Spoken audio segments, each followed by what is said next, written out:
pengajuan KUR dari 1 sampai 100 juta tanpa agunan sama sekali. Itu ya.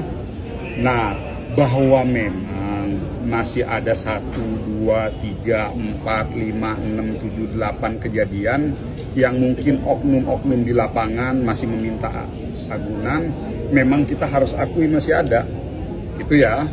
Tetapi yang harus dipahami bahwa tegas kok secara aturan, dan kita kalau memang ternyata masih ada laporan, silakan berikan laporan resmi pada kami gitu. Kami pasti akan tidak lanjutin, akan berikan sanksi.